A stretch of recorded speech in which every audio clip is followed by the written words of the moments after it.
Coming up on this episode of Nintendo Cartridge Society, we switch it up. Sorry, we won't make that pun again. We're just talking about the Switch presentation. It's dangerous to go alone, so the Nintendo Cartridge Society goes with you.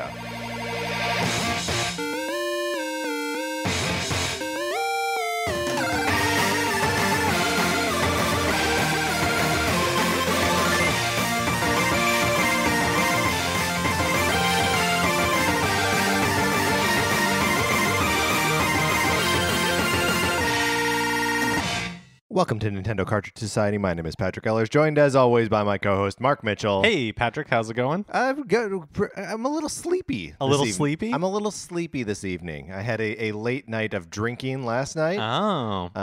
And I had a slow start to the day, and then a slow middle to the day, and now a nice slow evening. That's pretty nice. That sounds nice. Yeah, that's not bad. How you doing, Mark? I'm feeling pretty jazzed. We finally get to talk about the Switch. Yeah, we haven't done that at all previously. But now we actually have information That's on right. which to discuss. That's right. So obviously we are going to dive deep into Switch talk in the latter half of this episode. So if you're here, I guess, just to hear us talk about the Switch, skip ahead like 20 minutes or something. But the rest of the show should be good, right? Absolutely. Starting with a check on the weather. Oh, yeah. Check on the weather. It was nice and sunny in LA it's pleasant. Saturday. It's pleasant LA winter. Mm-hmm. Yeah, that's right. A pleasant LA winter. It's pretty warm during the days. Gets cold at night, but what are you going to do? We had an actual rainstorm. Mark, have you seen those maps of comparing the drought at this point this year versus this point last year? Yeah. It's great. It is. I'm just saying there's less drought. We've already voiced our disgust at El Nino. Oh, yeah, that's right. That El Nino, come on. Is LA proper ever going to be out of a drought? Because, why would it be? It's in a desert. Right. At some point, it's not a drought. It's just the climate. condition. Yeah, that's right. Mark, let's do a debug from last week. Okay. So last week, you and I made a bet. Mm-hmm. We made predictions and then about what would be in the Switch presentation, and you said let's make it interesting. I said all right, how much? You said $1 million, and I accepted because I am a man of honor. And you accepted because you are a man of honor. But at some point, I might have said whoever gets the most predictions right owes the other person $1 million. So before we tabulate who got more predictions right and work out a payment plan. That's not what we mean. No. So whoever guessed that person wins, receives the money. Yes, the person with the most points wins. Right. And we'll determine how points are awarded. Yeah, and the other person will owe the winner $1 million. That's right. I think it's pretty clear that you misspoke. Yeah, but it's a debug here. We're fixing the bugs. And also it's important because that would maybe constitute a verbal contract in California law, and neither of us wants to get caught in this legal loophole. Right, exactly. Where the wrong person owes the other person $1 million. Right. It's going to be complicated enough holding each other to this, and it could end our friendship because neither of us has $1 million. Not in liquid assets. No, certainly. Mark, if you had to pay someone $1 million right now, how would you even start to do this? Maybe $5 a week or something. I think just suicide. I think that's a viable solution. Mark, what have you been playing this week? I've been playing Star Tropics. Ooh. Yeah, I finally decided to dig into it. Yeah. I beat the second temple. Is that what we call it? Dungeon? In the second chapter, there's only one dungeon in the first one, right? Right. On the first island. I think there's only Well, I just beat the dungeon. I don't know what they call them in this game. I'd cave or dungeon is fine. Where you're helping the dolphin. Yeah. Well, yeah. So I just beat that one. So when I first got the NES Classic, I started Star Tropics and got to the first dungeon and could not figure out how to successfully jump. Yeah, because it's tricky. And so I was like, I'm not going to bother with this. I'm just going to play more Mario 3. Right. And now I play other games when Mario 3 is on the machine. So now I decided to actually like dig into it. And I'm not going to lie. It took me a significant, not a significant, but it took me a little bit to figure out how I'm supposed to control this character. Yeah. So like the hardest thing about controlling Mike is that he won't jump in a direction unless he's jumping over something. Like that's the most confusing bit of it. Yeah, because it's not explained. Yeah. That's right. So you're like at the first cave dungeon or whatever, you just like stand Castle? there. Yeah, and you have temple. You have to jump over like onto these platforms, and I kept trying to do it and just kept dying because I kept falling into the water. Yeah. And so I assume people were like me and had difficulty, so I would go online and like watch a walkthrough or something, and they would just do it. Like that part is not supposed to be challenging. It's supposed to be incredibly easy.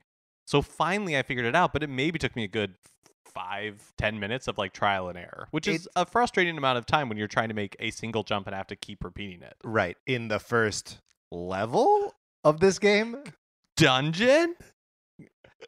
But yeah, I'm so I'm not super far into it. I can't imagine it's an incredibly long game. There are the third chapter that you're about to head into has multiple temples that you have to traverse. Like it kind of becomes its own game almost, that there are like 4 different like combat heavy levels in it. And there's like a story that evolves on this like bigger island. So like the game does get like bigger and kind of more expansive, and a little bit more open. But like it also gets more obtuse. Like there comes a point where it's not a bad idea to play this game with a guide nearby, just because there's so much trial and error with hitting switches and opening doors and stuff. Oh yeah, I won't be doing that. Right. I will definitely be looking at a guide. Yeah. I don't have time for that. No, of course not. not. I was so frustrated having to spend 10 minutes to like get past the first level in something. I wonder if I could have looked in the instruction booklet. Yeah, maybe if it's like explained there. But maybe the sequel, Zoda's Revenge, fixes that. So that the jumping is more, it's a lot less digital. Like, now you basically like point him at the place he needs to jump to, you push jump and he jumps there. I do like how hyper American it is. Mm-hmm. Like it's very much somebody, like if I was tasked with like creating a game for Mexico or something, I'd be like, you'd be super racist about it. It's like burritos, piñatas, and this is like baseball and yo-yos. Yeah. Mm-hmm. It's kind of fun. I haven't been playing a whole lot, but I did sink some real time into Donkey Kong Country last night. We finally figured out how to put our new TV onto channel 4. So, yeah, like a modern TV hooking up through the old analog. Yeah, the old like coaxial input from the Super Nintendo. They don't play nicely together. You have to like trick the TV into just showing normal channel 4. So figured that out and drunkenly played through the first 3 worlds countries of Donkey Kong Country, and had a blast. And I'm surprisingly good at that game, even when I'm too drunk to string together cohesive sentences. And then together we've been playing Metroid Other M. Right, but of course you know about this because you've been listening to our play along in the NCS Classic Edition. So hop on over to that and listen to us probably just complain about our experience. I'm trying to couch it in more positive terms because, yes, because I don't know that, we just complain about it. Every episode is the most compelling. Yeah. Patrick and Mark complain about a video game. Maybe that's not the most compelling thing there is. No, we say something positive every single time. Every single time. And then there are like 26 more minutes on top of that. Mark, let's get into the news.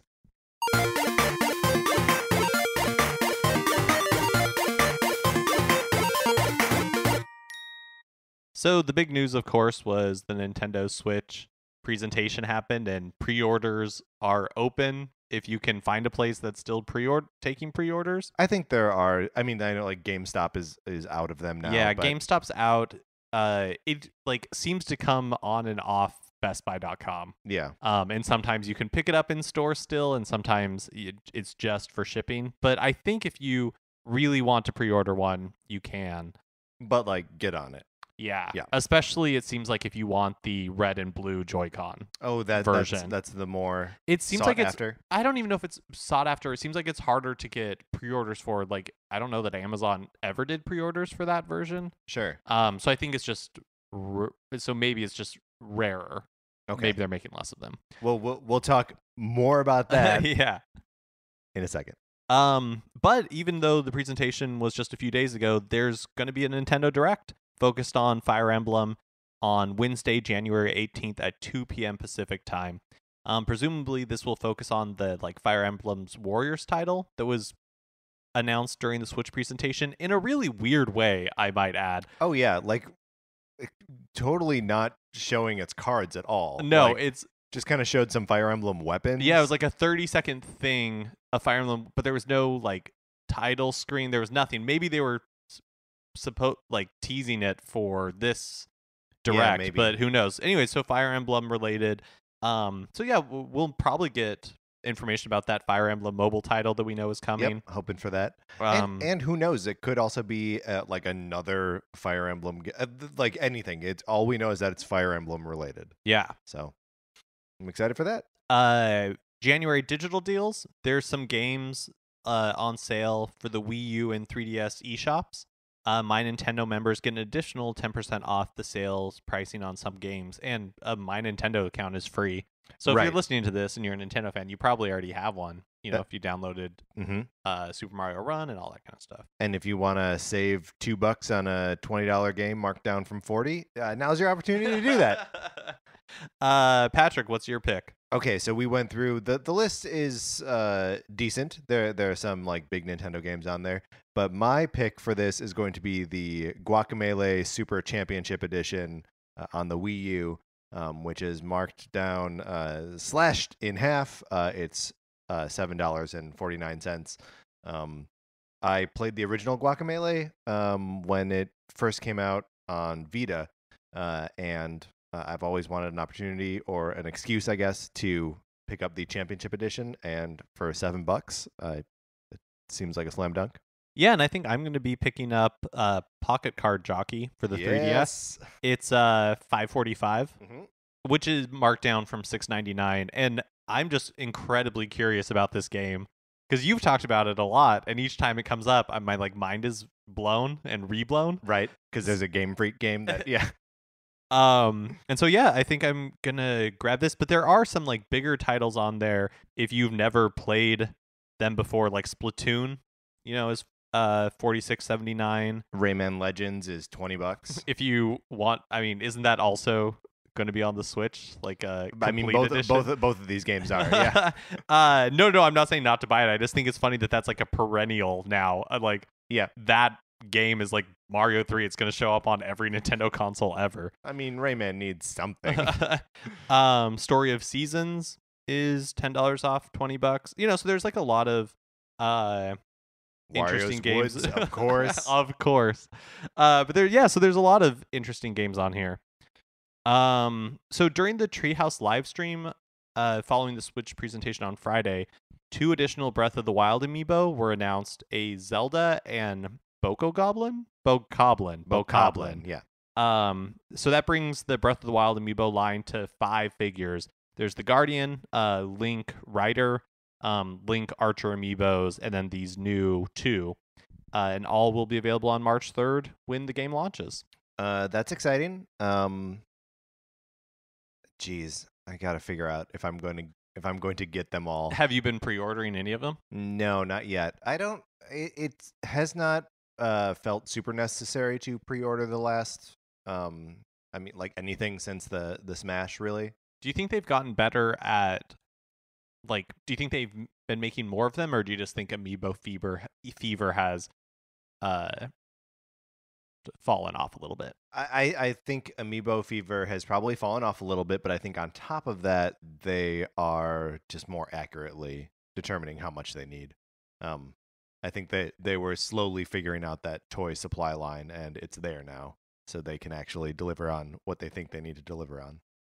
And finally, Awesome Games Done Quick wrapped up on Saturday night, and I'm always a little bummed when it's over with. I just love. I mean, it's obviously not practical to always be happening, but it's just. Although that would be amazing. I mean, in a sense, it sort of is if you just want to go on Twitch. That's true, but there's just something really cool about always, like when I'm working on something or just like, I just like having it on and like watching.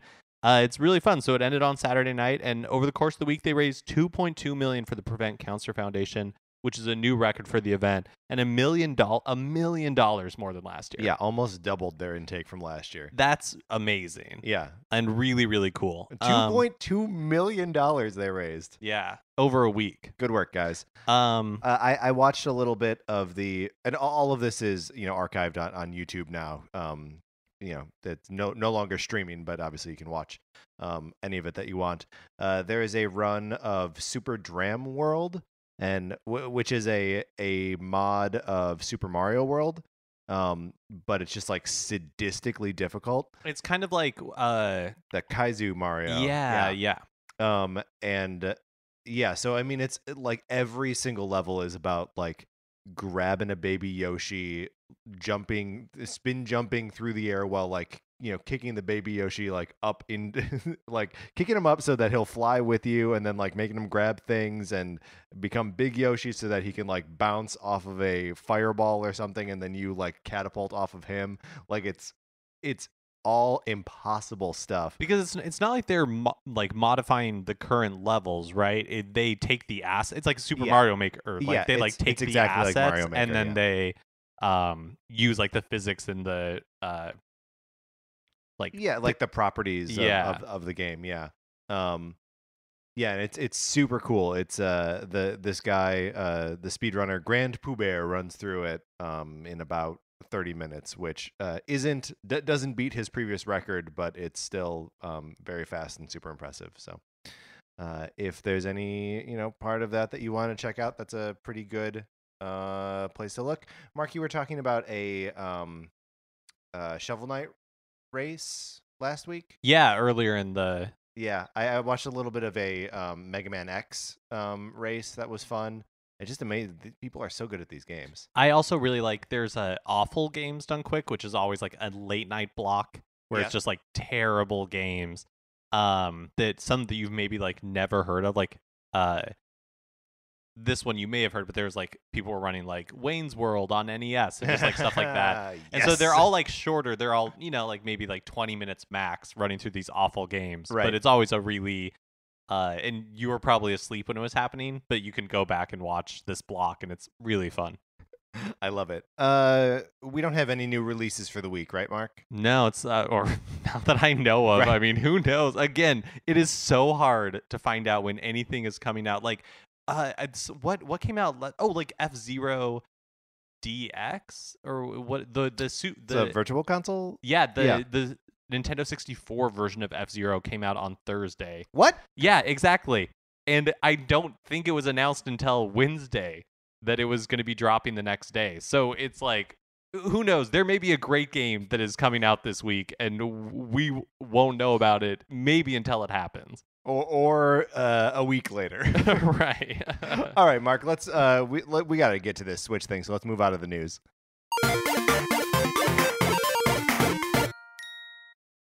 But first, it's time for a regular segment on our show called 433.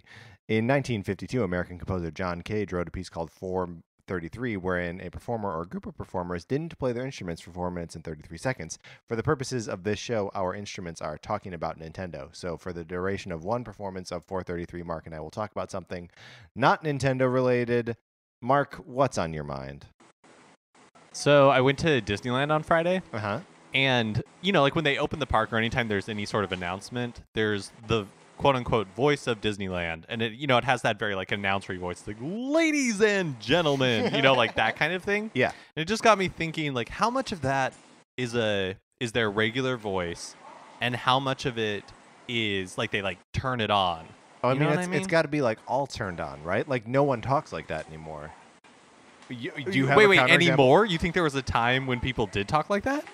Who knows? So okay, yes. You think it's like a mid-Atlantic accent type thing where it's like, I think okay. So it must be rooted in something, right? That like there are those like maybe it's partially rooted in like old carnival barkers, like step right up, yeah, like that sort of trying to get your attention. And Okay. I wonder if there are just like carnival traditions or some other kind. Like where do you think that voice comes from? You think someone just talks like that? well, I know a person Okay. well, again, here I don't know him well, but he like talks like that, and I don't know. Again, I don't know how much of it is an affectation. But like think of like radio ads, right? Radio ads also always have a very like turned up. Yeah. It's very like, wow, come, Yeah, well, I mean, is some of that just like the like acting for radio that like you need to, and maybe this is where we could learn something, but but that like just listening to an audio, listening to something in an audio format isn't going to be as engaging as like watching an ad. Like I think it all stems from the same trying to get someone's attention. Yeah. Using just your voice. So like I wonder if there's a point where they're like, oh, that doesn't sound natural, perfect. You know what I mean? No, I definitely think you're onto something. I just wonder if like, so the guy who's the voice of Disneyland right now, I don't know what his name is, but I just wonder if, like he uses that voice when he's like punishing his children, like, or is it just like, or does he talk? Does he talk totally normal? What would that sound like if he's punishing his children? I don't know. They left their toys out. Bethany, get in here. Like I don't like, or is it totally like he would just talk completely normal? Uh huh. And then, when he's going to work, he's like, okay, and now I turn on. Because, I mean, I don't do it well, but I can, Right. you can approximate. I can it. do a simulation of that. Wouldn't you feel weird using that? Because like I can tell you just did feel a little bit weird doing that voice to me. You know what I mean? I would feel so weird doing like the announcer voice to a human being. No, I agree, but I'm just saying if that is their voice, that is their normal voice, Right, then and they they just wouldn't can't feel escape weird it. about it. It's like, what are they going to do? So obviously I put on a little bit of a voice when we start every episode, Mhm. right? Coming up. And I mean, I don't do that at any other point in my life. I'm just trying to think of like, do you have situations where you affect a different kind of voice Well, I mean, I think this for is, whatever reason? I mean, this is getting pretty deep, but don't you think you talked different to different people, like depending on what your I mean, yes, definitely. And I speak very differently to my girlfriend. Like we just, just speak differently, right? Like I think you fall into the people that you spend more time with. You fall into like very specific speech patterns and like jokes and even like tone of. Do you ever voice. catch yourself where you're like, I can't believe I sound like this, or is that just a me thing? When I listen to myself in a recording. No, even when I'm like verbalizing words in the back of my mind, sometimes I'm like, I can't believe this is like what I have You fallen into. idiot. Yeah. Oh, we'll never know. Well, we will never know how I feel about that. We were accompanied today by Paul Espinoza. Mark, let's get into it. Topic of the week: the Nintendo Switch.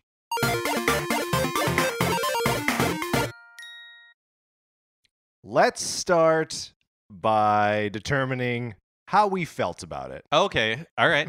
I wasn't sure You if we were were- shaking your head there. No. I wasn't sure if we were launching right into tallying the points Oh no, let's of our $1 million bet. That's right. And this is a verbal deal that we struck Mhm. and is out there. People have listened to that. Which I am not a lawyer, but I believe that's contractually binding I in the agree state with of that. California.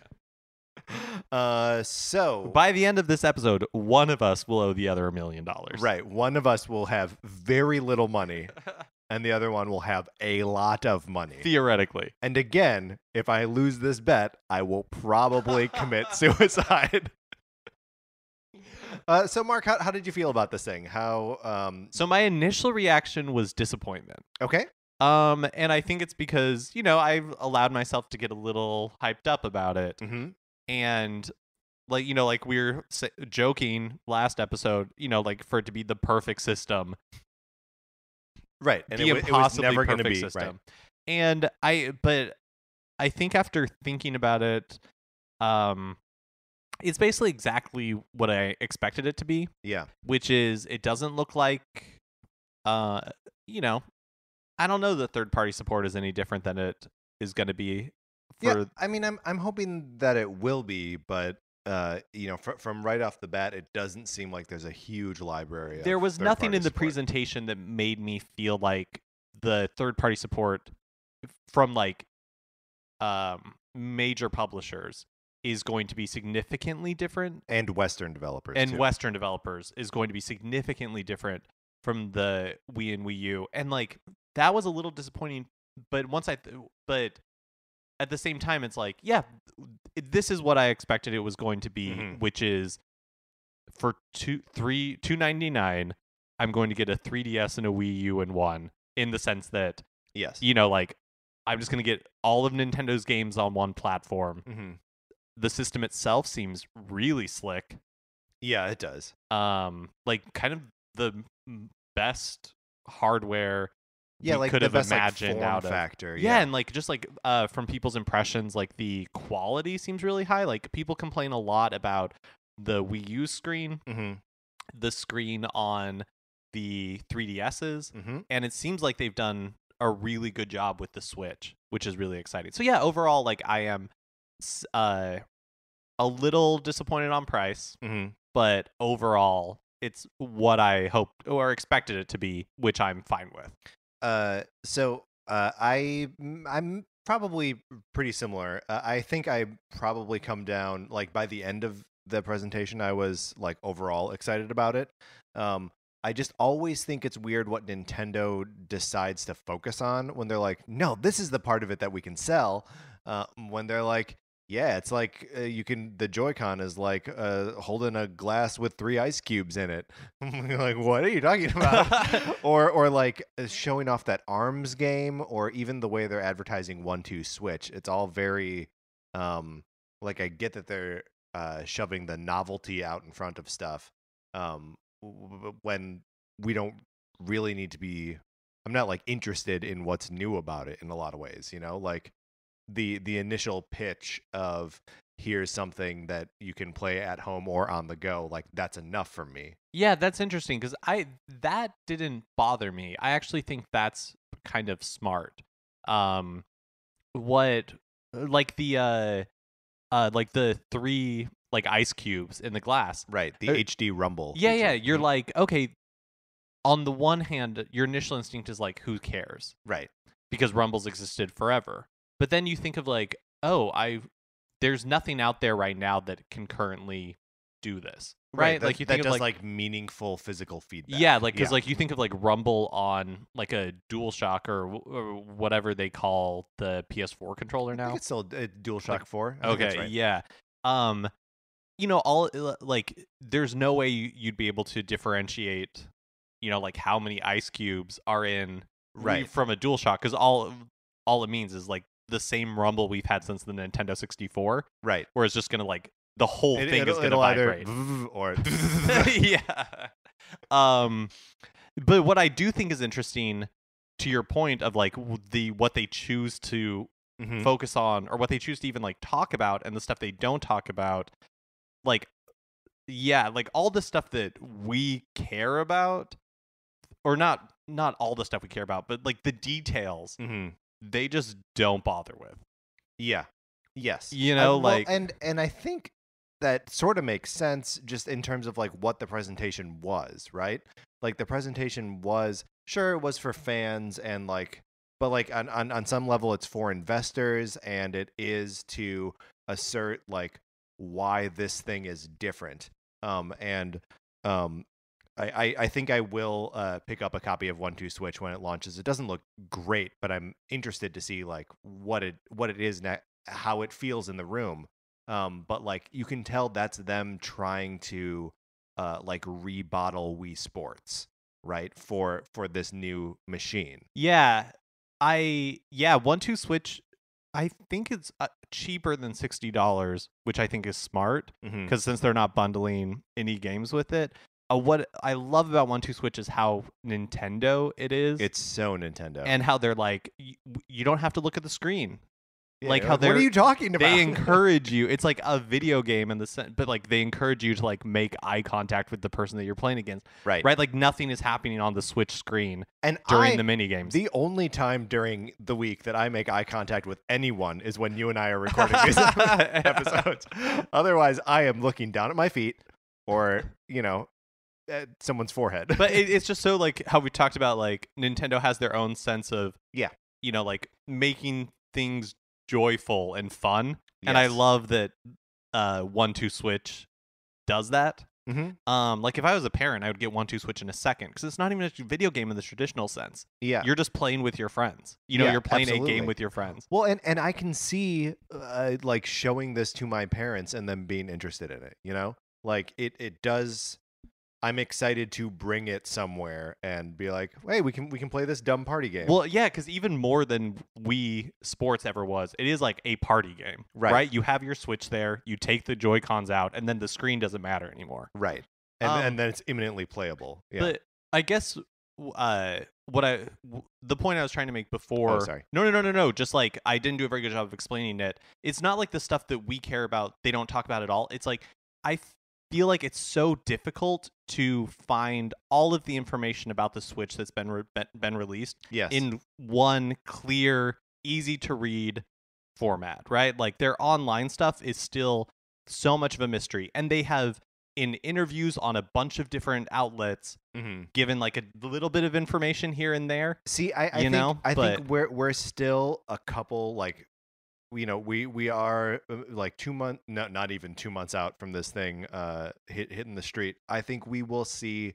We got the announcement of this Fire Emblem Direct just a couple days ago. I think we'll see more directs before the Switch comes out, explaining all of the questions that are still unanswered, like the Virtual Console, like getting more in-depth information about the online service and all of that.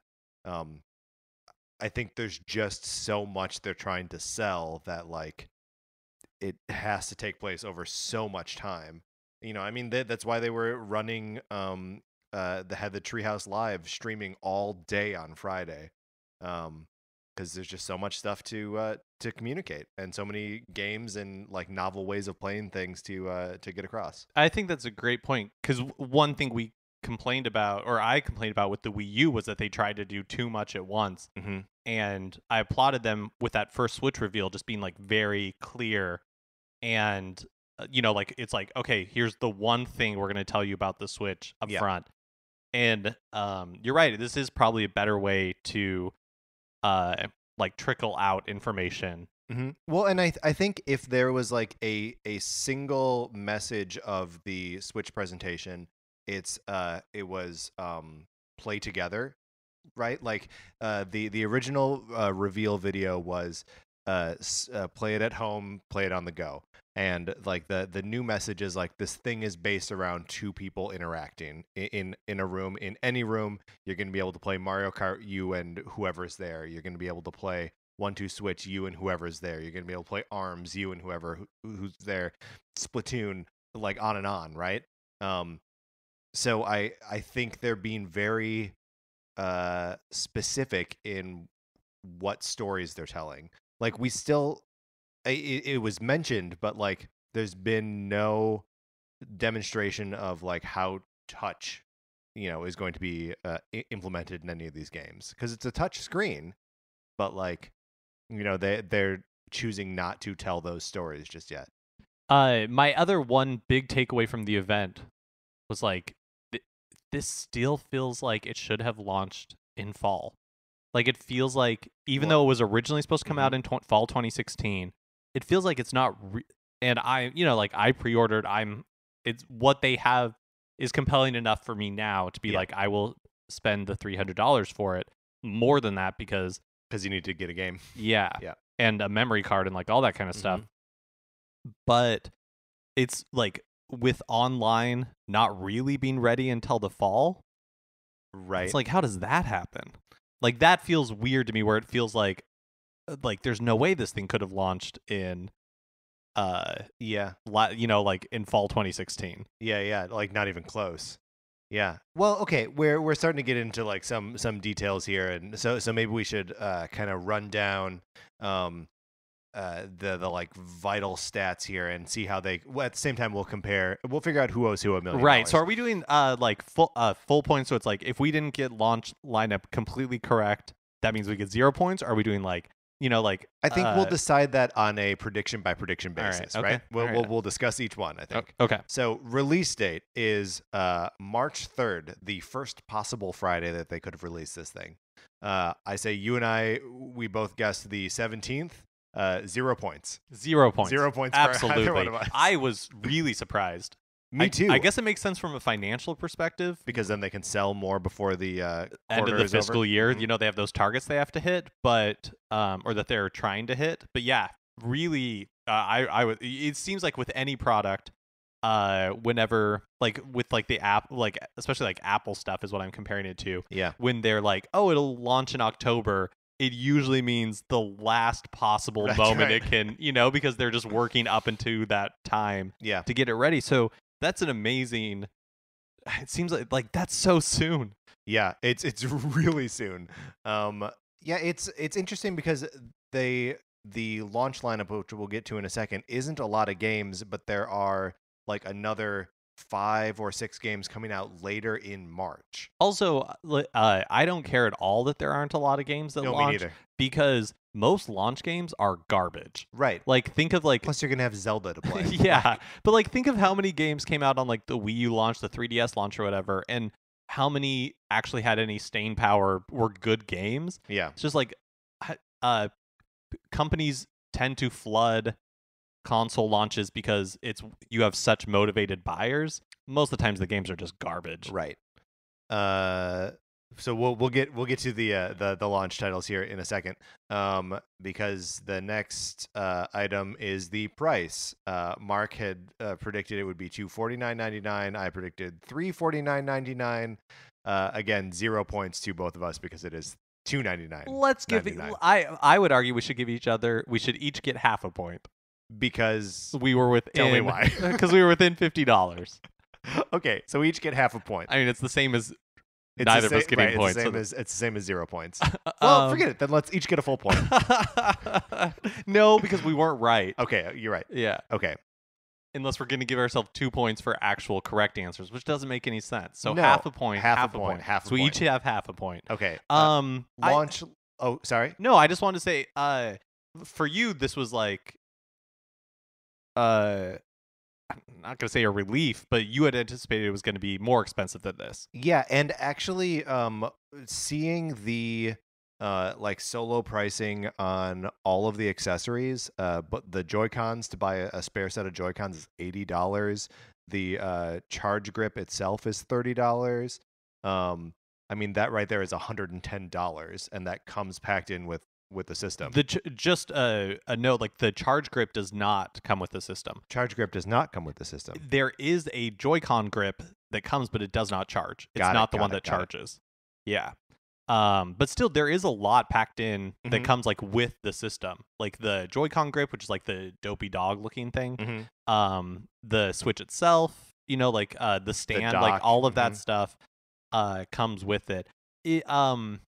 Yeah, I'm disappointed. It's weird. It's just like that mental thing that like it's only $50 more. Yeah. But that $50, it makes me go, yeah, this is a little overpriced, but it does give them, again, like we were talking about, like especially compared to like the PS4 or the Xbox One, I would say that Nintendo once again is not competing directly in those markets.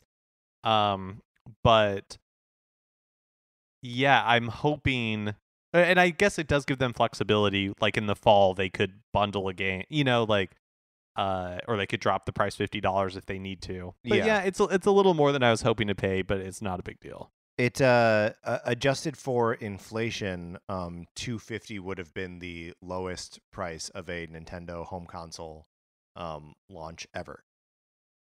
Interesting. Um, What did the Wii U launch at? so Do you remember? I think it launched at $299 and $349 Okay. for the different specs of it. Shoot, I saw a story on IGN. Here it is. Comparing the release prices, the original pricing, and then adjusted for inflation. So, like the NES, when it released in 1985, was $199, and adjusted for inflation now, that's $445.44. If you adjust the other systems for inflation, the Wii U was either $313 or $366. The Wii was $297.48. So adjusted for inflation, this thing is just fractionally more expensive than the Wii was, which was Did the priced- Wii launch at $249? Yeah. Oh, Mhm. okay. Yeah, I think this is one of those things where I like got caught in the hype. Yeah. Whereas it's like it's gonna be cheap, and so when it was $299, if that had been the rumored price or whatever, I Right. would have been totally fine with it. But it was just a little, I feel like deflating. $249, I feel like, was a little bit of wish fulfillment of people. I like, because that was the number that I was hearing floating around. But it's, I at $300, I think it's still a pretty good deal, especially as we were saying, with all the stuff that's in it that you could buy separately and cost And so the much. amount of technology that is packed into this thing. And into the Joy-Cons. is Each crazy. Joy-Con has so much technology in it. So it makes sense that a pair of them cost $80. They're each basically a Wii Mote, but better. All right. So we're at half a point to half a point. Mhm. Okay, good. So the next category here was launch lineup. I had predicted Mario, Zelda, and Splatoon, and that's it. Do you recall what your I had like a handful of titles. I had Mario, Splatoon. Oh no, not Mario. I had Zelda, Mm-hmm. Splatoon, Skyrim. Yep. Did You had that Rabbids? Yeah. mhm. The rumored that we didn't see anything of, like Ubisoft game, which I believe is still coming. Yeah. And I think I said You said some sports game, right? I think I brought that up later, but like Mario Kart, did I say? Yeah, maybe. But there were like 5 or 6. I mean, I totally whiffed it. I mean, I think we both totally whiffed it. We both only got Zelda. Yeah. So the actual launch lineup is The Legend of Zelda: Breath of the Wild, 1-2 Switch, Super Bomberman R, Skylanders Imaginators, and Just Dance. I wrote 2014, but it's clearly, clearly 2016. 2017 probably. 17, yes.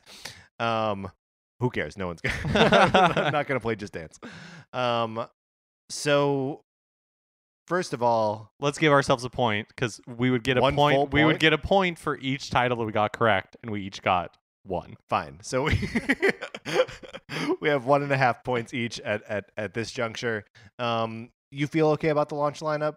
Yeah, I mean, like we said earlier, it's not a ton of games, Mm-hmm. but that's fine. To me, that's not a sign that the system's in any sort of trouble. No, me neither. Especially because and we'll talk about all of the other games that they talked about coming out this year and even on into the future. But it seems like there's a lot coming. Yeah. What's the name of the and that seems like it's just retail titles. Does that include any like eShop or whatever they end up calling it titles? Because what is the puzzle game that they announced? Yeah, that is the Snip Clippers or whatever Yeah. it's called. We will get to that when we get to Snipper Clips is what it's called, and that's just later in March. Oh, So- okay. So yeah, so I day one, I think this is great. Yeah, and again, like day one, I kind of just want to play Zelda anyway. Well, especially when they've already said that, like Mario Kart is coming in April. So there is more software coming, Like so soon. yeah. Um, Yeah, I think, and I think it's actually really cool how limited the 5 games. You were saying that usually these things are flooded with crappy titles that no one wants to play, and I feel like there's still a handful of titles here that I think are crappy. Like I'm never gonna play Skylanders or Just Dance. Right, but for a specific audience, Yeah, like I don't know if they're crappy. I think they're just not targeted towards me. yeah, sure. Which I feel like is different from other launches where it's just like, no, this is just a garbage title that somebody's, releasing to get that launch money. Right. And I don't think there's any of that here. Sweet Like, launch money. yeah, like super, like Bomberman. I've never been a big Bomberman person, but I Yeah, was me neither. pleasantly surprised at the how many people online seem to be very excited about it. Yeah. Especially with the ability to play with, I think it's like up to 8 people. Mhm.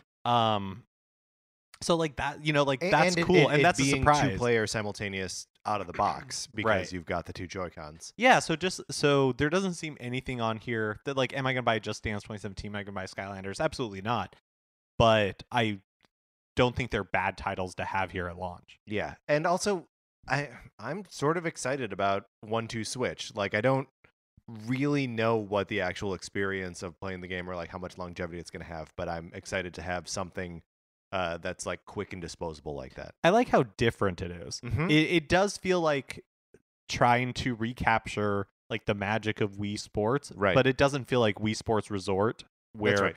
it's like kind of nakedly trying to, like, oh God, please buy a Wii U. Didn't Yeah. you like the Wii so much? Like, oh, we're doing that now We're too. just doing it again. This well, feels, you'll notice that there are no Miis in this. yeah, it almost feels like Miis are going to become like Xbox avatars, where because when you Mhm. sign into my Nintendo like online, your Mii Yeah, that's right. shows up, but apparently Miiverse is not a thing anymore. Right. It won't be on the Switch at all, Makes sense. and Street Pass not on the Switch at all.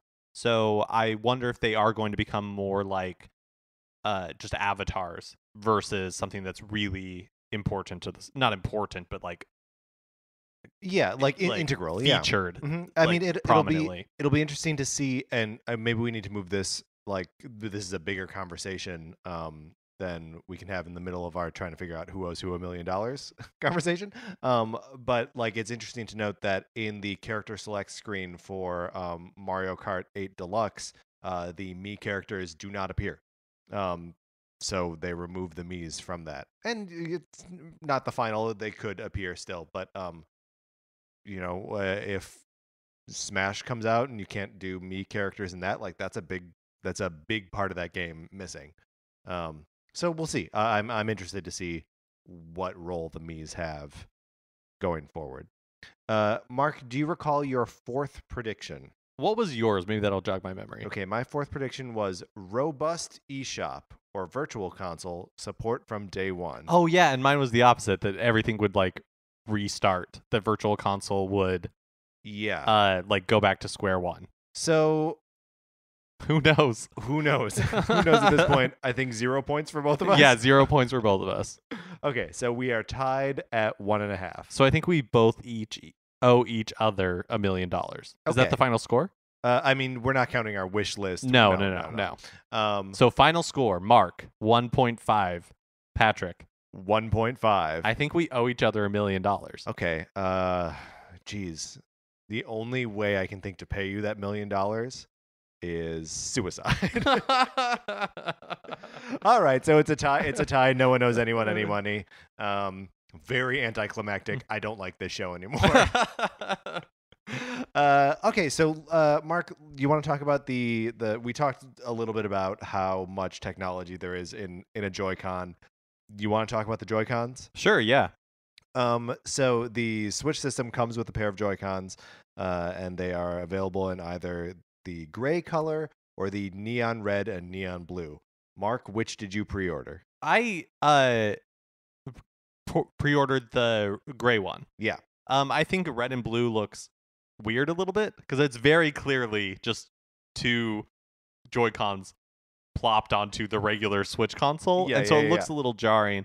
But also I pre-ordered one without having had a chance to watch the Switch conference yet. Oh, sure. And so I didn't know there were options. So I just like was refreshing bestbuy.com and that's the one that came up. I don't even know if original like when they launched pre-orders if both were available or if the second one went up a little bit later. Yeah, I don't. I think just the one was available. Yeah, just so to I get didn't a even know the full other one one. existed, and so I just bought what was available. I did the same. But Got I the would right. not have. I would not switch to the. Now, if I buy more Joy-Cons in the future, Mhm. I will maybe buy the blue and red ones. Although I would maybe hold out because I'm assuming there's gonna be like an NES one. It seems like in the Sure. future there's endless amounts of Switch of Joy-Con possibilities, Mhm. and so like in the future I'll probably buy some of those. I went ahead and bought a second pair of the Joy-Cons in the red and blue, because I wanted them, and so they are also pre-ordered. Do the Joy-Con, does like the extra Joy-Cons come with the Joy-Con strap? Or do you have to buy those separately? I think you have to buy them separately. I'm not totally sure. Let's talk about the strap a little bit. Okay. So the strap isn't just the strap that you had on the Wii U.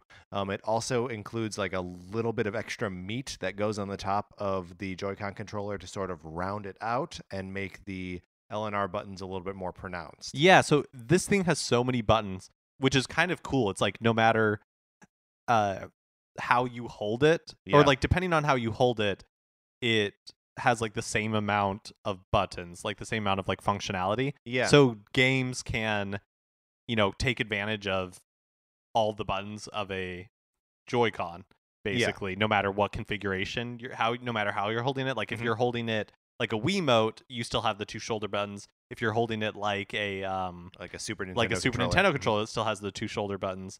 But it looks like without the Joy-Con strap, those side shoulder buttons They seem like they're hard to get like to. very otherwise. tiny. Yeah. Possible, but just like very tiny. Yeah. So maybe not the best for like any kind of Twitch gaming.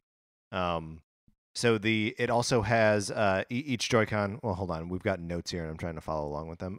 So the Joy-Cons themselves each have gyro sensors, motion IR cameras, and this high definition rumble feature that we're I talking think about. only one has the IR camera. No, the IR camera is that's how you play 1-2 Switch against someone else. Is that like they both have the camera part of it? I think only the one on the right hand side does. Well, how could you do like rock paper scissors, whatever they're talking about? Because you if would they're- just need one. I think I could be wrong. I think it's only on the right hand side. Okay, that's that's a question we have then. Other things that are exclusive to either the left or the right. The Joy-Con L has the share button on it. It's a camera button, I guess. And the Joy-Con R has the NFC reader / writer for Amiibo. What else is going on here? The Joy-Cons are supposed to have like 20 hours of battery life, which is pretty cool. Yeah, that's pretty nuts. And they charge whenever they're connected to the Switch. The Switch itself. Or to the charging Joy-Con holder. Which I'm realizing now is something else I'm going to have to buy here. Yeah, and then they are releasing a wheel accessory for Mario Kart. if you're Yeah, just interested in more that. plastic garbage Yeah, for you just get more plastic garbage. Well, just like because Mario Kart Wii came with Yes. a wheel. Mhm. I mean, you liked the motion controls in I Mario Kart did, Wii, yeah. but did you use the wheel or did you always just hold it? Yeah, I Oh, use the okay. wheel a lot. And we actually even bought a second one. Because we would like everyone that I lived with and our friends, like everyone only played that game with the motion controls. So like it was actually a little bit of a thing of like we only have two wheels. Who gets to use a wheel? But it's I don't play that way on the Wii U at all. So anyway, they seem super cool. I'm like way behind the Joy-Cons. Like I think they're neat. Yeah, HD Rumble we talked about a little bit, but I think it's interesting. One thing I thought was interesting about the whole presentation, the way they started the presentation, is it reminded me of like Steve Jobs' famous iPhone presentation. Where it was like, they didn't rip it off wholesale, but the Steve Jobs was like, what are like the three products, like a web browser, a music player, and a phone, right? And he showed like the three different products and Right. then brought them all together into the iPhone. And I liked how they started the Switch presentation, which was like, we took something from every Nintendo console except the Virtual Boy. And Also, the only thing they took from the GameCube was that it has a handle. That was my favorite part of the presentation. And the GameCube had a handle. Next. And so they took like all this stuff and put it all into the Switch, which is very true because the Switch is like stuffed with technology. Right. Which again is part of why maybe they're having a hard time communicating everything at once, or at least in a way that satisfies us. But I think HD Rumble, from the people who've had an opportunity to use it, seems, not like earth-shattering, but pretty cool. Like, it's like an advancement in Rumble technology that nobody has done before. Right. And Nintendo is using it for fun. Yeah. Whereas like good work, Nintendo. I feel like PlayStation or Xbox would use something to like so you can feel the bullet wounds better or something like that. Yeah. Yes, they do. The one thing that they didn't mention at all, but has come out, is that the touchscreen is supposed to have taptic feedback to make it feel like like actual button presses when you select things on screen. So this is not confirmed, this is my conjecture, is that it'll be very similar to Apple's new laptops come with and the iPhone 7 also comes with like the trackpad on the new MacBooks. When you touch it, it gives you force feedback, so it feels like a button press, but there's actually no mechanism, and it's uncanny how real it is. And so I wonder if it'll be a similar thing on the touchpad. So like when you press, on the home screen, when you hit like the Wi-Fi button or whatever, there's like a feeling that you're actually feel that it's touching a button. Back. Yeah. That's super cool. Like to just build in more physical feedback features. It's interesting that it would be both on the screen and the Joy-Cons. Yeah, I don't think it'll work. Although apparently the 3D feedback is in the Pro controller as well. Yeah. Which is interesting. I don't think like the taptic feedback on the touchscreen is the same thing as 3D Rumble, but it just made me think. No, but they're definitely related. That like Nintendo's not just thinking about the way to make the game look and sound a certain way, but it also feels a certain way, which is neat that they're even thinking about it, because I don't think anyone else is. Other hardware information we have here: battery life. I think about on par with maybe what we were expecting, possibly a little bit on the low end. I mean, to me, that's like what they've said. Like that's what a 3DS gets, right? So Nintendo says anywhere between 2.5 to 6, depending on the game. So you'll probably get a lot on like 1-2 Switch, and in their own tests, like Breath of the Wild gets like 3 hours. Yeah, that's like what I get out of a charge on my original like 3DS XL. Yeah, and I don't know how anybody. And look, the battery life when it was announced on 3DS was not like heralded as the greatest battery life ever. Sure. But compare the technology in a 3DS to the amount of like silicon in a Switch. Right. And for a Switch to get similar battery life, I think is super impressive. Yeah, absolutely. Well, and like I do think it's interesting that for, as much as Nintendo is selling the idea that you can take this thing and like go places with it, that I think the primary message is that like you play this thing at home and also it can go out. Yeah. I don't think they're expecting you to play it on the go all the time. And I think you can if you wanted to. Right. Like a lot of modern airliners have plugs by the seat, and if they don't, it's a USB-C standard charger, right? And so there's like external battery packs you can buy. If you there are somebody who wants to play Zelda like for 12 hours on the go, you can do it. But I think those are niche use cases. I think for most people, 3 hours is plenty of time. Yeah, I agree with that. And then you're back home and playing it on the TV. Thing is region free. No. I expect that now every time we're excited about something.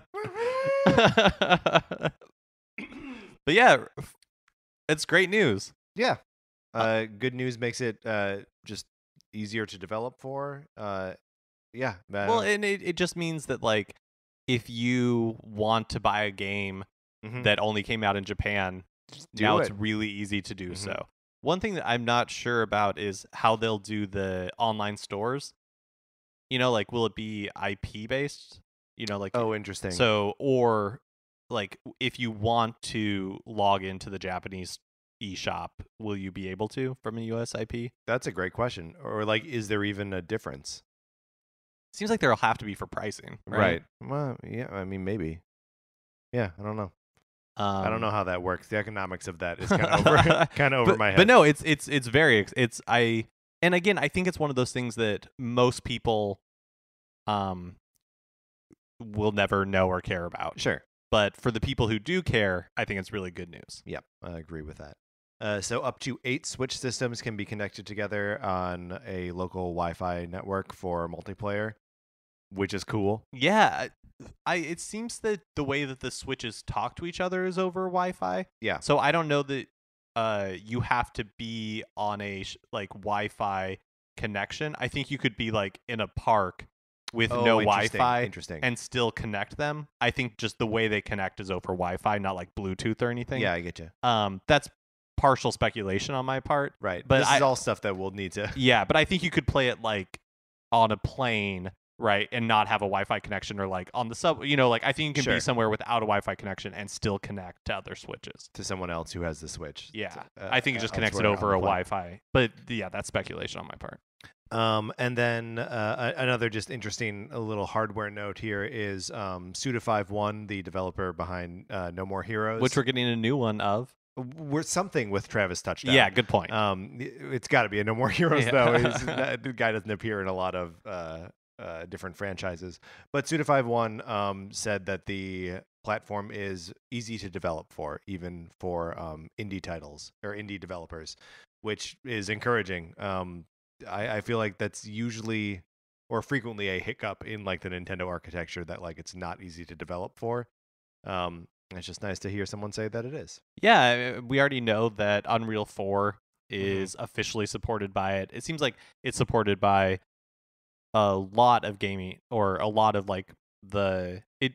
Yeah, a lot I don't know what I'm saying here. Yeah, basically up other games. Basically, it does seem like it's easier to develop for. Also, this was the weirdest part of the presentation, because I think directs are a lot smoother for English-speaking audiences, because the translators of the live stream were apparently not working off a script. They were like translating it live. Well, and I it think led to some awkward moments. Definitely true for Suda51. Like, it's possible that they had like scripts for other people and other people were sticking to them. But like Suda, man, that guy, you can't control him. The translator had no clue what was going on. No. Like, he just there was like long silence where Suda would like say a lot of stuff, and then the translator would be like, Travis Touchdown. Yeah. Back in the game. But it made it did make the whole presentation feel a little weird, because the main audio feed we were getting was the translators, and so everything else seemed like it was taking place like removed. Yeah, it was. I don't hope this becomes a regular thing. Yeah, I mean, I don't think it will be. We have a Nintendo Direct coming up this week, so that'll be back to. I think they just needed to have a big splash for this thing, and then we'll be back to quirky little Nintendo stuff. Mark, do you want to talk about the Nintendo Switch Online service, or at least what we know about it? Yeah, so it's a free service when it launches, right? Which, again, up in the air. Well, okay, so it's a free service when it launches. Yes. And then in the fall, it'll become a paid service. Right. Now, I think we're all operating under the assumption that it will be available at launch, but in the fine print, okay, so it just says March. Oh, does it? Okay. Yeah. And then it says like, and it seems like, at least at first, all of the online functionality will happen through a smartphone app. Sure. Like yes. voice chat, friends, all this kind of stuff. It seems like, and again, it hasn't really been clarified, Mm-hmm. but from what they've said, seems like at launch, none of this stuff will happen on the Switch itself. Sure. And which is kind of weird. So yeah, it is a little bit weird. I'm happy that they're incorporating our smart devices, though we have them. So like, I think it's great. I mean, like PlayStation has, the PlayStation app, Mhm. and then it has PlayStation Messages. Like it has all this stuff. So I don't think it's bad I think it's great to also have a mobile app. I'm hoping in the future, i.e. the fall, when it fully launches, Yeah. that it'll be integrated into the system as well. Because Yeah, I I hope feel so like too. it's weird to not have any of this in the system. So the features that the people who subscribe to the service are going to get, online gameplay. So you're not going to be able to play your games online if you don't subscribe to this thing. Right. You will be able to before it actually launches in the fall, like during the trial period. And but I think you will also obviously be able to play local multiplayer. yes, And so, if you have a PlayStation or a Xbox, this is not new to you. right. Because both PlayStation has PS Plus and Xbox has Xbox Live Gold. Then you need to pay for those to play games online. Other features here: online lobby and voice chat. No friend codes. That's nice. Yeah. I mean, we'll see exactly how that plays out. Because if I recall correctly, we were exchanging friend codes like 4 weeks ago for Super Mario Run. Yeah. This is the part that seems most interesting to me. There's a monthly game download, either an NES or Super NES game that is free to download and play with some newly added online play. And this is totally mysterious too. It's not clear whether you get to keep the games or whether Actually, I think it is clear now. Okay. And it seems to be that it'll be free for that month. Uh-huh. And then you will no longer have access to it unless you buy it. unless you buy it. Mhm. Which again, like, is different from how PlayStation Plus and Mhm. Xbox Live Gold or whatever they call it. Live It's like games with gold, right? Yeah, So I yeah. think it's Mhm. different from how they do it. So, but I'm not entirely opposed to it because it'll actually I feel like with so many of the PlayStation Plus games, I download them and then And then never play I'm like, them. oh, I'll play them later. Right. But if they do have added online functionality, you'll have this entire community of everybody who's playing this one Yeah. NES or SNES game, Uh-huh. That's free for the moment. And I think that's kind of cool. Yeah, well, and I mean, whatever this extra online functionality, even if that's just like leaderboards or whatever, I'm curious to see whether that functionality carries into the future, like as if you choose to purchase the game, or if it's like just for that month, like everyone's doing, comparing their speed runs of Ice Climbers or whatever. I'm hoping it means actual online functionality in the sense that if it's like a multiplayer game, Sure. like you'll be able to play Super Mario Brothers, Kart or yeah. like like online. That Yeah. would be cool. That would be super cool. But this is also totally conjecture and speculation. But it does seem like the possibilities here are super rad.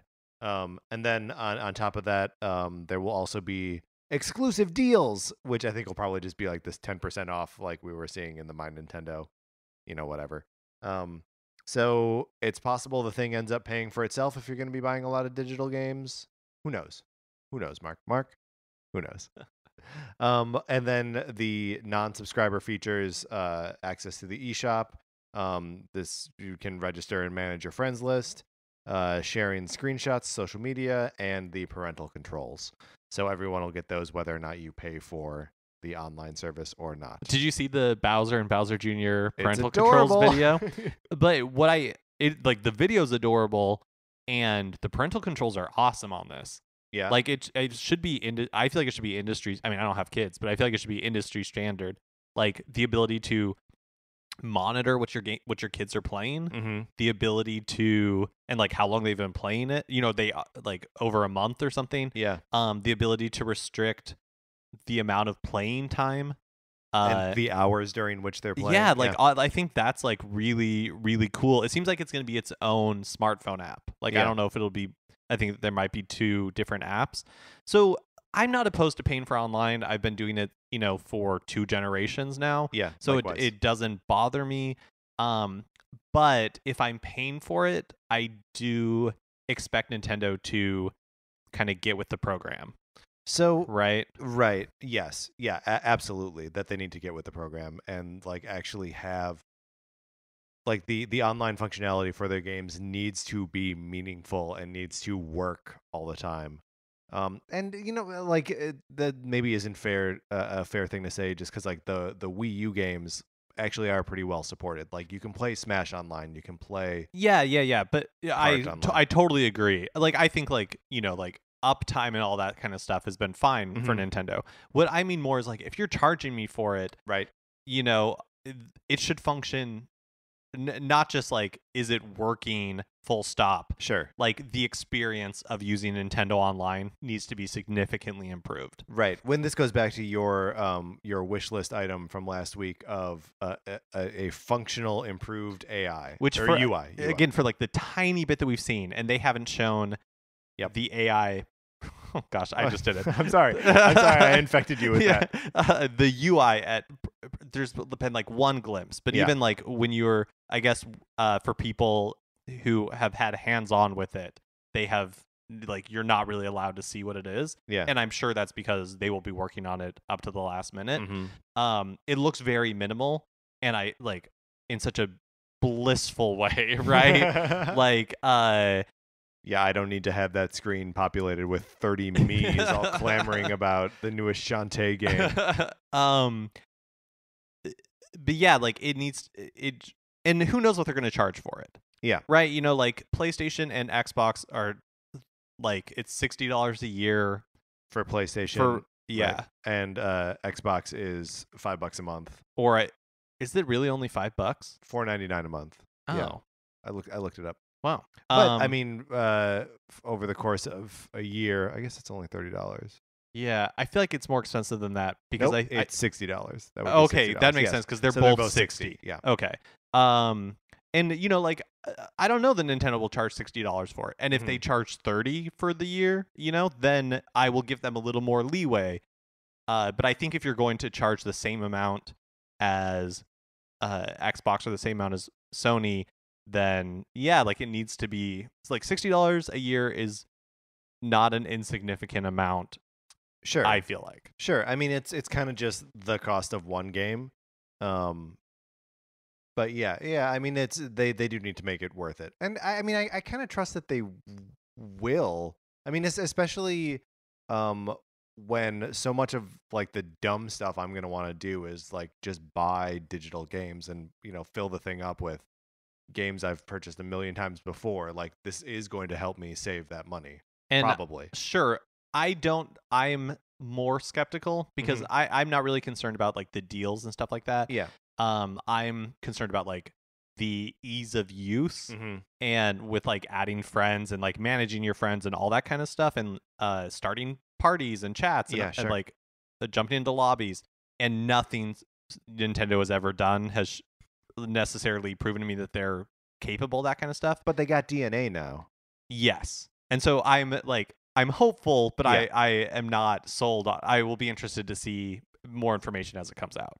Right. But if you haven't watched the parental controls video, like I'm not a parent, it's seriously just like really cute video. Like you should definitely watch it. Yeah, it's far less awkward than the whole of the Switch presentation. Mark, let's talk games. So we saw a lot of stuff, and certainly we're going to get more games revealed to us, I think, in the month and a half between now and the release. But let's just kind of go through by the time periods here. So we went through the launch lineup, but on top of that, there are a couple other games coming out in March. Snipperclips, which is a like kind of puzzle game where you're playing with another person and you're both controlling like little paper craft characters, and like they can cut each other out and solve puzzles. Yeah, it looks and again, people who've had the chance to be hands on with it, like this is like the game that they're kind of like walking away most excited about. I'm excited to play this Yeah, game. it's really it looks really fun, Mhm. and I think it's just gonna be $20 or $30 on the eShop. Great. I think I'll probably pick it up no matter what. I love I like that kind of like puzzle platformy thing, but I'm also super excited at the idea of playing it cooperatively with someone. Yeah, That'll be fun. Also, Fast RMX. I don't really know. it's a racer It's a game racer. that is if you like F-Zero, like that's the target that Right. they're aiming for. Has Been Heroes, which is like a roguelike. It looks like a little bit of like a on rails role playing like combat sort of thing. It looks neat. And I Am Setsuna will also be coming to the platform in March, and that's a SquareSoft developed old school JRPG that I've wanted to play and thought about picking up on the PlayStation 4, but if it's coming to the Switch, I'll play it there.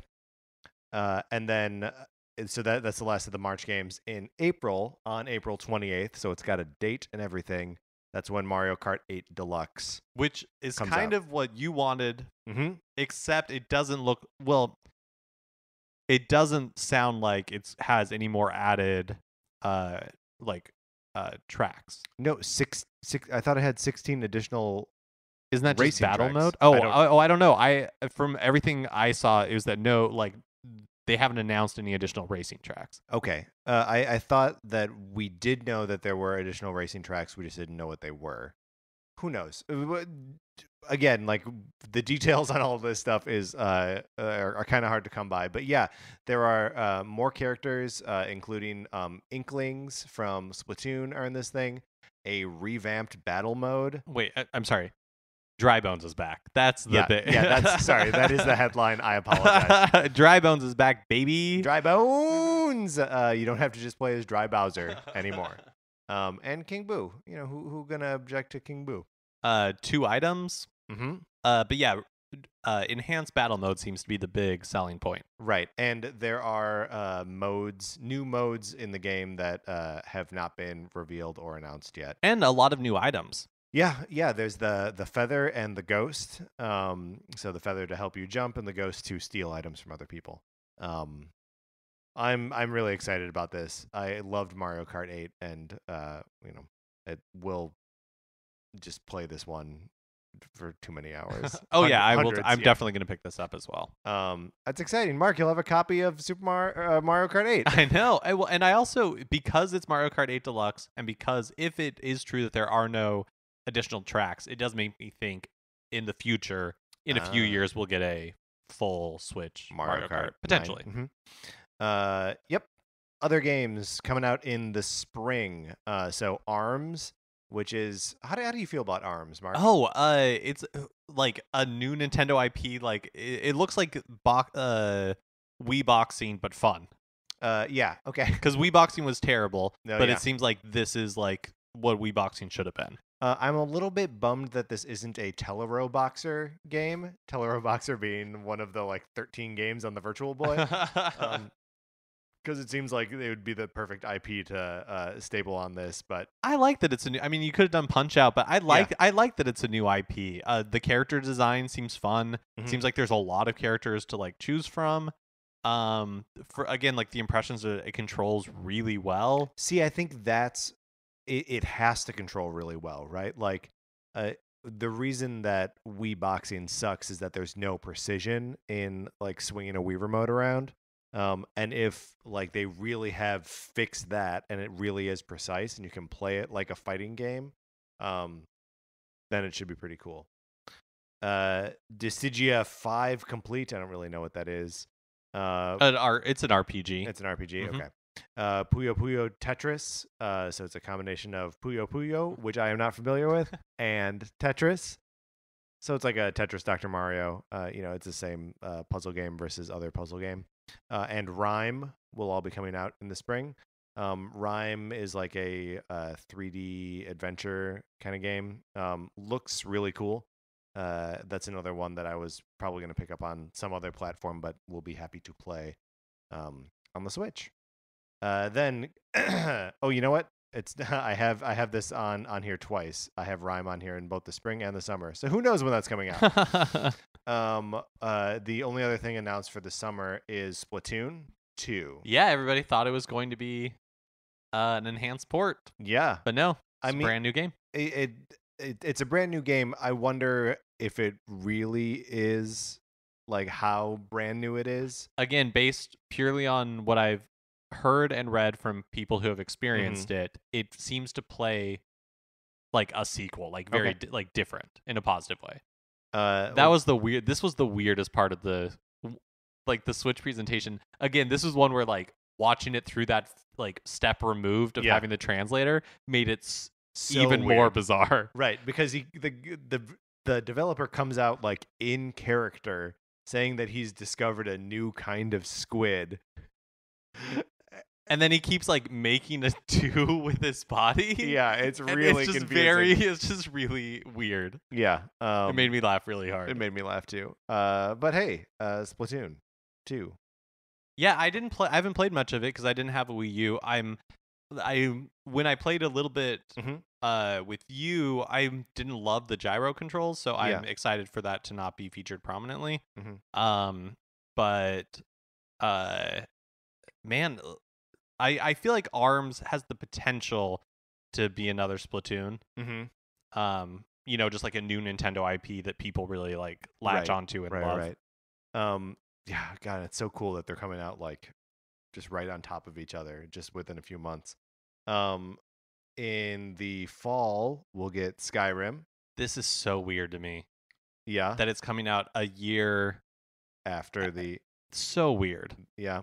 It feels this feels like Mass Effect 3 on the Wii U, where you're like, why bother at that point? I mean, portable Skyrim kind of sells itself, but a year afterward, like this is one where I'm like, this should have been a launch title, or why bother? That's too late. Yeah. I agree with that completely. And I have trouble with this because it's like, do I want other Bethesda games on the Switch? 100%. Right. But they will probably gauge some of like their willingness to do so based on how Skyrim, like sells. That's so crazy though, just because like it's already a remaster, right? Then of like a 6-year-old game, something like that. And then for it to come out, for the remaster to come out a year later on a different platform, like how can you judge?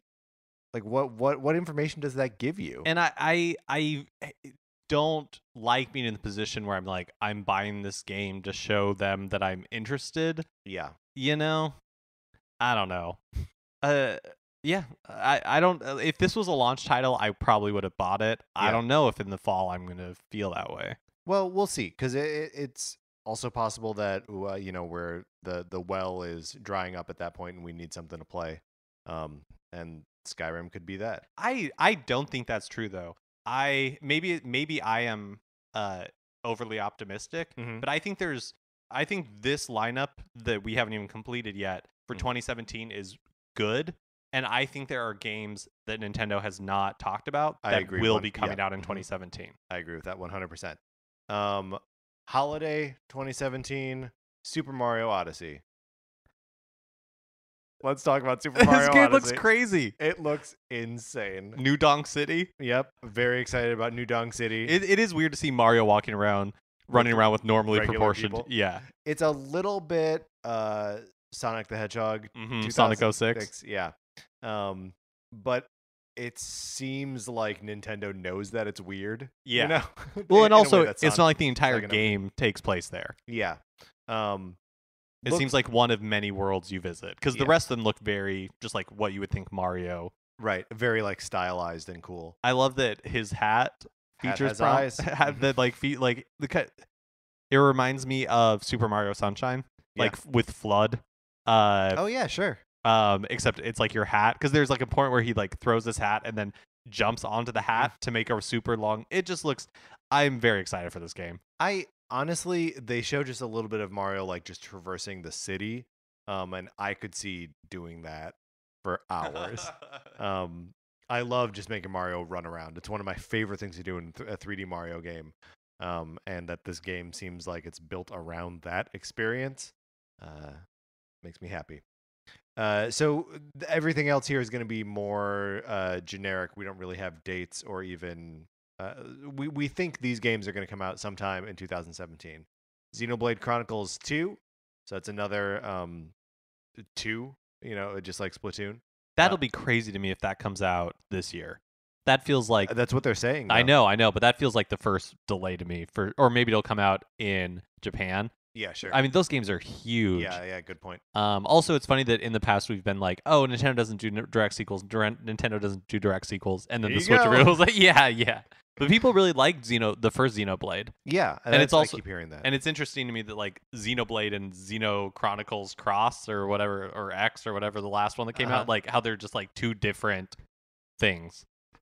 Yeah, I am not following that at all. But Xenoblade Chronicles 2 looks pretty cool, right? There's a lot of like big monsters and stuff.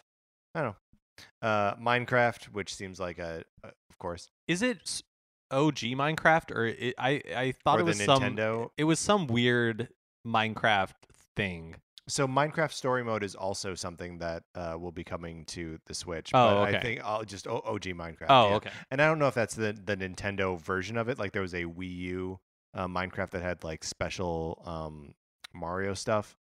Again, this is coming out sometime in 2017, so we'll get more information about that as we get closer to it. FIFA, which is big for the system, I guess, but like also again super weird.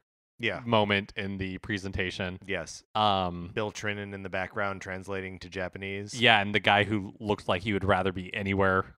Oh yeah. But there. Also, I read that this version of FIFA will probably be based on the like a last gen PS3 360 port. But makes sense to me that EA would put as little effort into this as possible. Yeah, so. good work, EA.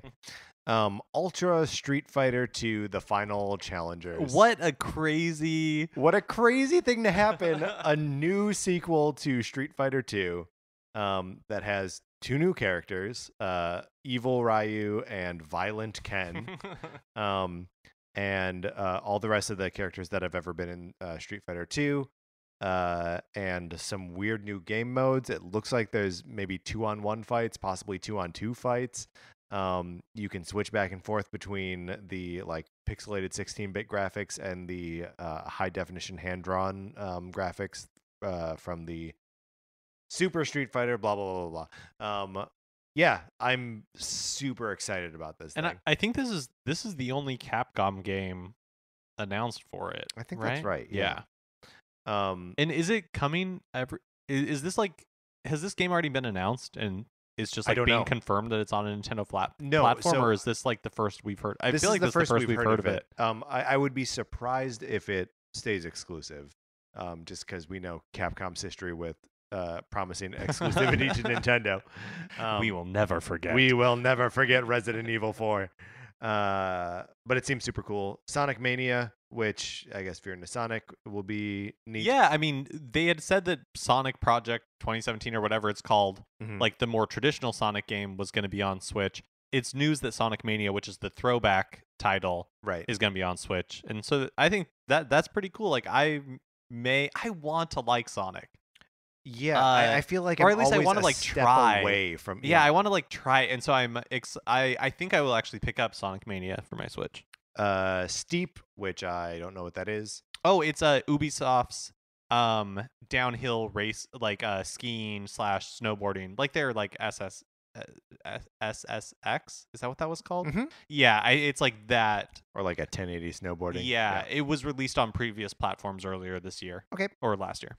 Siberia 3, which I also don't know what that is. Siberia is a point-and-click adventure series that's been going for a while. My friend actually played the first one, I think, on the Xbox. Oh, okay. So it's been around for a while. That's how I know what it is. NBA 2K? Yeah, NBA 2K18. I actually think that one has release date of September, which is when the rest of them will be coming out. Dragon Ball Xenoverse 2. Fine. Dragon Ball fighting game, I'm sure. Dragon Ball game. Yeah. What else would a Dragon Ball game be? Some really deep puzzle solving. Other games with no release dates or even release years. This Fire Emblem Warriors, which we'll obviously find out more about on Wednesday. I bet we could even get a date, and I wouldn't be surprised if it was April or May or whatever, because it's been a while since the last Hyrule Warriors. A new Shimigami Tensei game, Rayman Legends, like the ultimate version. It cannot be killed. It cannot be killed. Dragon Quests rather, 10, 11, and Dragon Quest Heroes 1 and 2. I'm 100% positive Dragon Quest X will never be outside of Japan. Okay. Because it's a MMO, and so they would have to, do. Yeah. So that's cool that's happening in Japan. Mm-hmm. Dragon Quest 11. So at that part in the trailer, I think it said like Japan. So I think it'll eventually be coming west. My fingers are crossed. Oh, I guess it won't matter because region free. I mean, I can't read Japanese. Yeah, but who cares? But I'm hoping it'll eventually come to the west. But I think right now it is just confirmed for Japan. Got it. Although I think Dragon Quest Heroes 1 and 2 is coming to the west. I believe that's correct. This really rad-looking Square Enix RPG called Octopath Traveler. Oh yeah, this is by the Bravely Default team. Yeah, and it looks amazing. It looks really cool. Instead of using the Bravely Default art style, which is kind of a low poly aesthetic, it's putting like 16-bit sprites in 3D space, and it looks like really trippy. Yeah, it's like pop-up bookish kind of, and the lighting is very stark. Like that made me very excited. We'll probably see it in like 2019. Yeah, but. Yeah. I mean, it's coming out of Square Enix. It could be forever from now. And then also some manner of No More Heroes or whatever Suda 5.1 is working on. Just imagine the gross applications of the HD feedback, yeah. Because if you remember in the first game, you like have to shake the Wiimote in order to charge your lightsaber, basically. Yeah. So you may have to do it with two of them. So that I think that's about the extent of the information that we got on this thing. Yeah, a lot of games, like pretty solid lineup right now for 2027. And I also think that there's a lot of indie games that weren't mentioned that are going to be coming out, like Stardew Valley, like stuff like that. I think those will be coming out in 2017 as well. Nintendo didn't really talk a lot about indies, but it seems like there's a lot of enthusiasm for the Switch from indie developers. Right, and just getting your game on there with knowing that people can play it on the go or at home. Yeah, and if it does take minimal effort, like if a lot of games are built on Unity or Unreal Engine 4, then it probably won't take a lot of work to get it on the Switch, which is great. Mark, what were we missing? Just this could be a whole other topic too, but like there are some things that ports of Wii U games that we were expecting, and rumored games that didn't show up. So we mentioned that Ubisoft Mario RPG / Rabbids game, which we didn't see at all before the presentation. The rumor became that it got pushed back to like September, so people weren't sure if it was going to show up. I believe it exists, right? And I think we'll see it this fall. Another game that was rumored that didn't show up was Beyond Good and Evil 2. Yeah, another Ubisoft title. That's interesting. That maybe Ubisoft was like, well, we're not ready. Well, I think Beyond Good and Evil 2 is still like early in development. Sure. So it's not a huge surprise that we didn't see that. Big Nintendo things that we didn't see. Smash, didn't see Smash at all. Expected possibly to see some kind of port, but maybe that's all like. The more I think about it, like I don't know that I've actually read credible rumors about that, or if that's just like kind of everyone's assumption that like it would be foolish to not do that. Well, from like Laura Kate Dale and Emily Rogers, they've talked about it. They were pretty spot on about a lot, like a lot of Switch stuff. So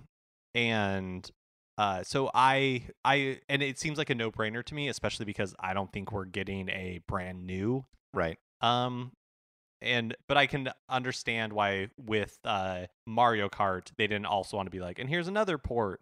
Sure, yeah, I get that. And Well, and yeah. and also, just to add to this list, Super Mario Maker was another one that seemed like they would definitely be doing that. But they also did just release the 3DS version of that game.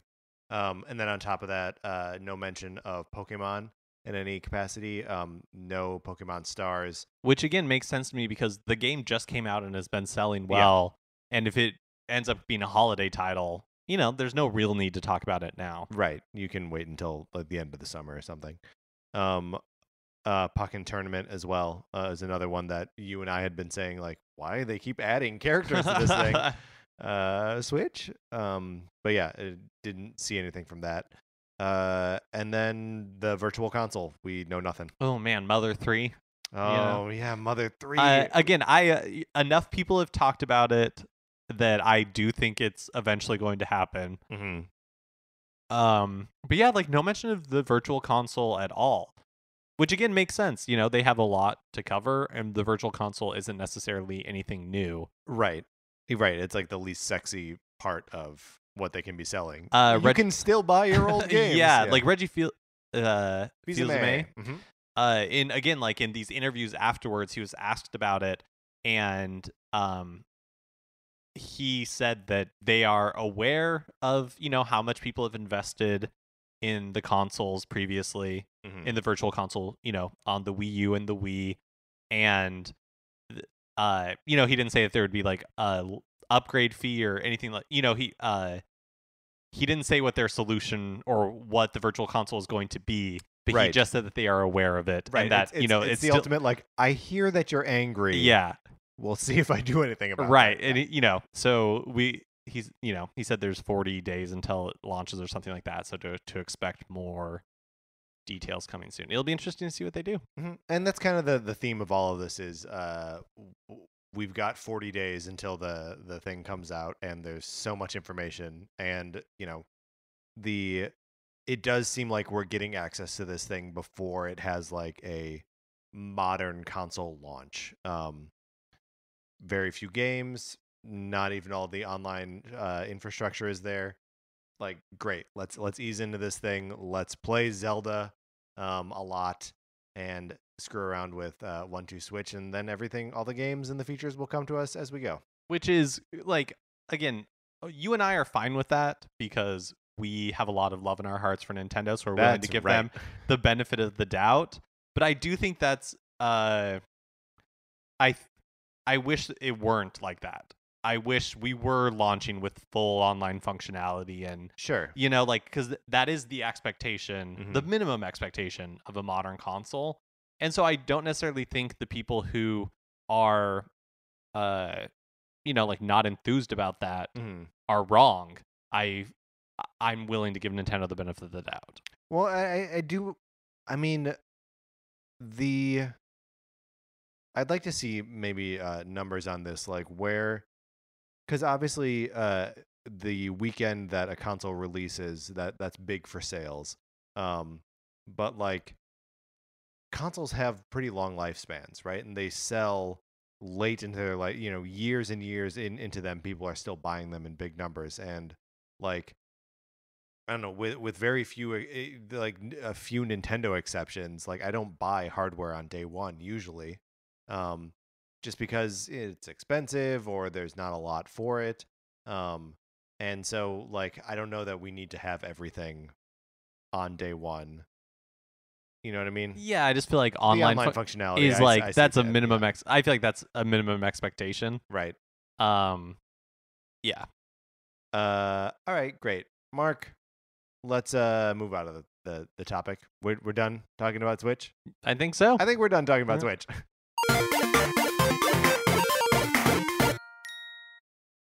But of course, if you had anything that you wanted to add to our conversation about Switch, you should always feel free to write us at Nintendo Cartridge Society at gmail.com. And we can read your email on the podcast and have a conversation about it. Ooh, another thing I just remembered that Reggie said is that they are going to be continuing to supply the NES Classic Edition. Oh, yes. Yes, that's right. So that's good. Maybe people will be able to buy them at some point. No reader question this week. But if you, like I said, want to write into us, you know how to do that. That's going to do it for this episode of Nintendo Cartridge Society. You should follow us on Twitter at NinCart Society and check out the Facebook page, which is just Nintendo Cartridge Society. If you have a second, we would love if you would rate and review us on iTunes. We have a contest of sorts going where if you leave us a review and then write us a email, do it with email. That's easier. That you'll be entered into this contest, and maybe it'll be something Switch related now. I think that's like the prize. We'll figure this out off mic. I also think it's funny that we did not talk about Breath of the Wild at all, and that game looks amazing. Oh yeah, like the new trailer they released looks it looks so good. I'm very excited. It was like an afterthought in all of our discussion. Yeah, well, I mean, we'll have more Zelda. Well, I think we'll be talking about that game for a long time. Split comes out on the 20th. Yes.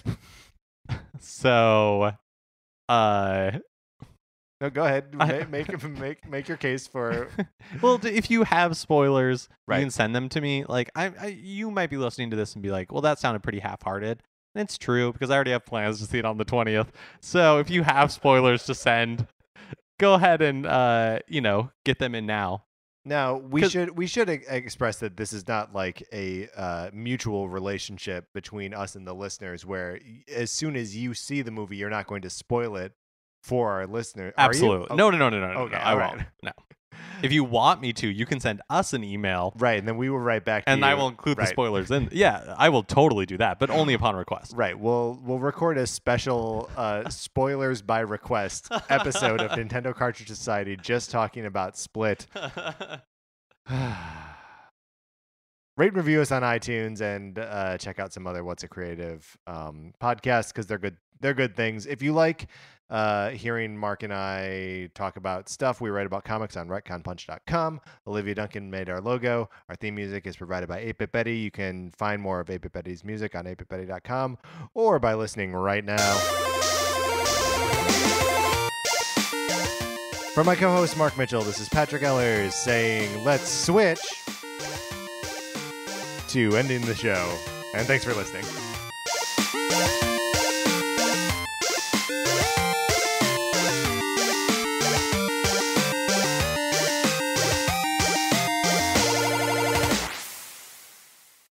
What's a Creative Podcast Network?